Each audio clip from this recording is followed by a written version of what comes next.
আসসালামু আলাইকুম রহমতুল্লাহ। প্রিয় দর্শক, আশা করি সবাই ভালো আছেন। আর পার্টির সুখবর দেখে হয়তো অনেকেই আনন্দে নাচতেছেন, আবার অনেকেই আশা করে আছেন সেই আল্লাহ যেন 6,000 টাকা দেয়। তো প্রিয় দর্শক, তার আগে একটা কথা বলে থাকি ভাই, আমরা যারা ইউটিউবার বা যারা ভিডিও তৈরি করি তাদের একটা কথা বরাবরই বলে থাকি ভাই, আমরা পাটের দাম বা যে কোনো পণ্যের দাম বাড়াতেও পারি না, কমাতেও পারি না। দেখুন, এখন পাটের দামটা ইনক্রিজ বা ডেভেলপ হচ্ছে, তো সেই ক্ষেত্রে কি আমরা কি বাড়াতে পারছি? কোনোভাবেই সম্ভব না। তবে আমরা আমাদের শুধুমাত্র আইডিয়া দিয়ে থাকি, বা যে সকল ব্যবসায়িক আছে তাদের আইডিয়া কিন্তু আমরা দিয়ে থাকি। সেই আইডিয়ার উপর নির্ভর করে হয়তো দাম কমে, হয়তো বাড়বে, জাস্ট এতটুকুই। তো প্রিয় দর্শক, আজকে মার্শাল্লাহ আমরা অনেক দিন পর কিন্তু আরও সুন্দর একটি বাজার আমরা চাষকর বাজারে দেখেছি। তার আগে আমি আর একটা কথা বলতে চাই।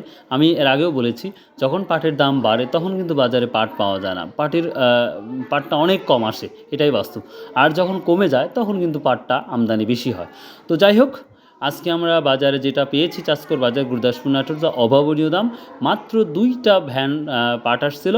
তো মার্শাল্লাহ, যেটা আমাদের সত্যি কথা বলতেই দামটা একটু বেড়েছে। আবার আমরা দেখতে পেয়েছি আজকে 5,200 টাকা, 5,200 টাকা মন পাট বিক্রি হয়েছে আমাদের চাষকর বাজারে।